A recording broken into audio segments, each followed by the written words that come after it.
Plaintiff Marla Brown put a down payment on a trip to California, but says her travel agent wasn't clear about costs.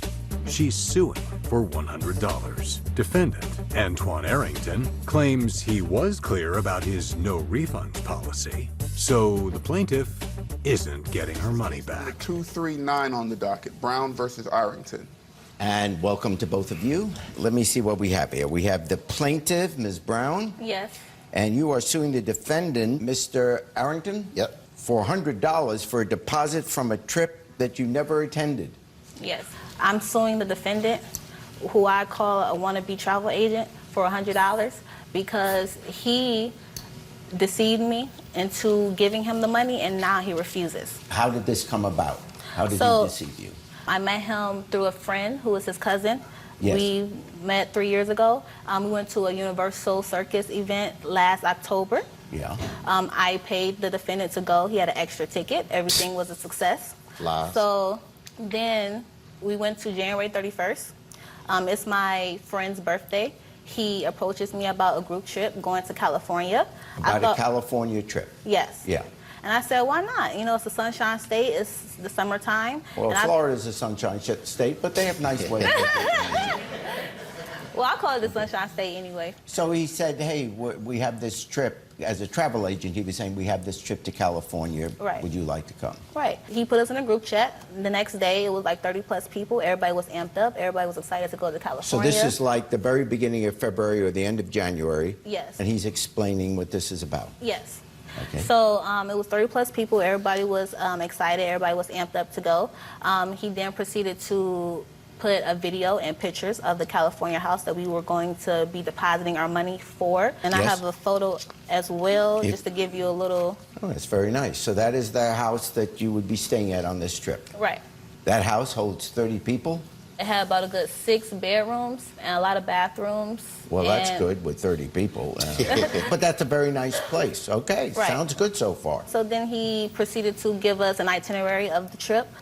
A lot of the activities were centered around the house, so I'm going to give you just the first itinerary he gave us in the group chat. Okay, let me take a look at this, and it says, so far this is all I have on my agenda.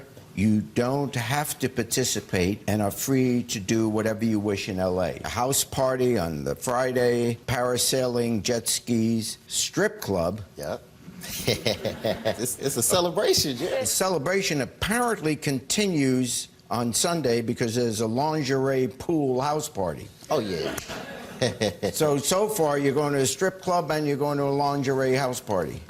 Celebration. Okay. It's my 25th birthday. God, So, happy birthday. thank you. I appreciate it. Okay. So it's the 25th. I call it a lituation because it's going to be a lit situation.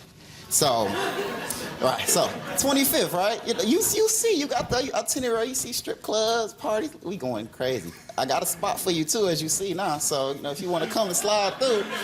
Still stuck on the lituation? Look, it's a lituation. Look, And how much did he say you had to pay? 175, and he also stated Okay, what was the 175 for? to live in the house. But the transportation, flying there, you would take care on your... I knew I had to pay for the flight, but I didn't know about the transportation because he never mentioned to us that we needed our own transportation. Now, when was your $100 due? Around March 7th or March 11th. All right, so a month and a half later. Yeah. So I have both deposits that I gave to him. What made you decide not to go? The transportation. Because I don't know the Uber and Lyft prices in California. I don't know their rental prices in California. I've never been to California, so it wasn't until after I submitted both deposits that he then said that we needed our own transportation. After the 2 deposits, he sent a second itinerary, and it was longer than the list of 10 commandments, like literally. That means it had more than 10 items. Yes. Okay. Like, you have the first itinerary, so I'm going to send you... Unless they shorten the 10 commandments, I'm thinking. Okay, so these extra activities, Right. which are voluntary, you don't have to do it. Right. The skydiving, at 5 p.m., start getting drunk. oh, yeah. That's what you... That's an activity. 8 p.m., While we waiting. masquerade. By the way, there's going to be a sign-up list at the back of the courthouse. If Look, Jerry, you anyone can wants come to too, get... Your Honor. Now, as you can see, the first itinerary, it doesn't have get a rental. So that's when I messaged the defendant asking him if the rental he got, maybe it was a van, maybe it'll fit all people. I asked him, would his transportation fit all people? He said no. Your $100 wasn't due until March 7th. Right. Okay.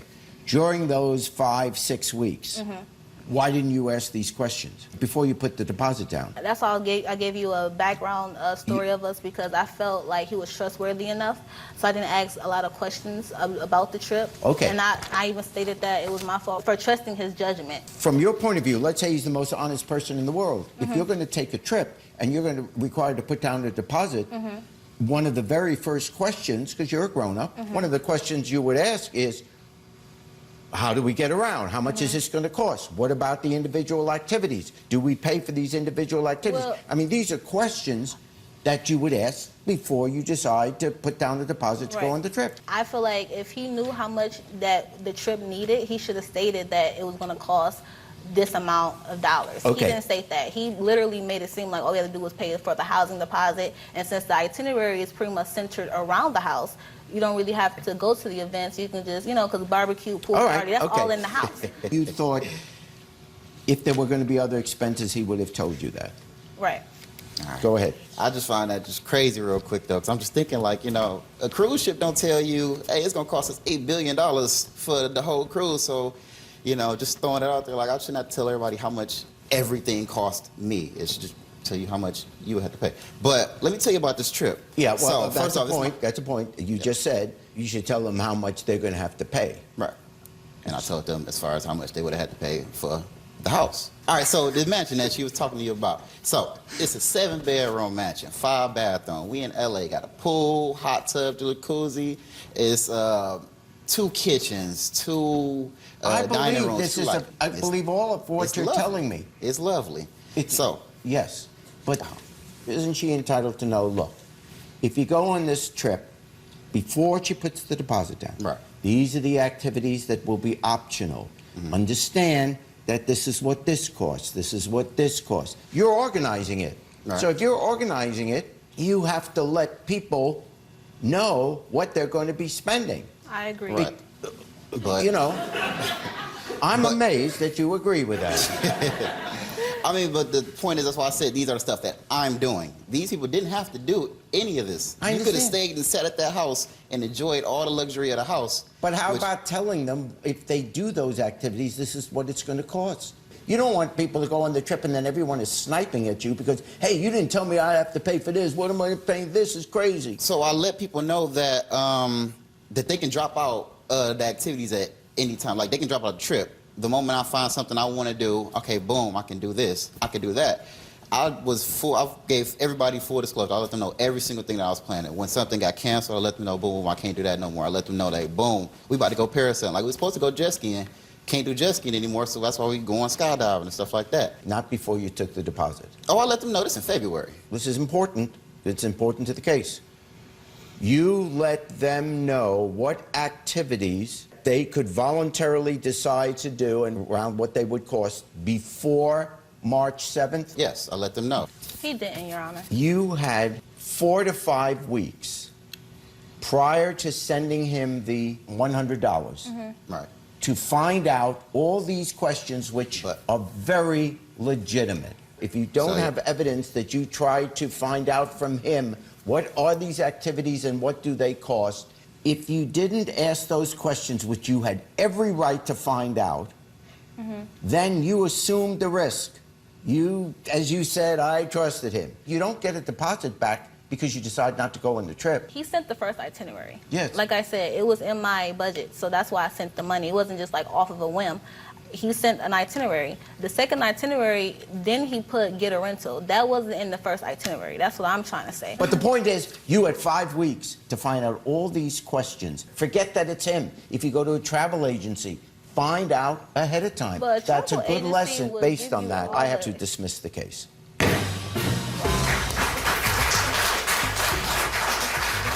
I don't have nothing to say, honestly. Like, it is what it is. It's just like going into a store and they say no refunds on the sign. What you gonna do? You either gonna keep what you got or you gonna have to go and try to get that in-store credit. I could have gave her in-store credit on the next trip, but no. Hey YouTube, check out my new show, Judge Jerry. Now for sneak preview and behind the scenes footage, subscribe to my channel now.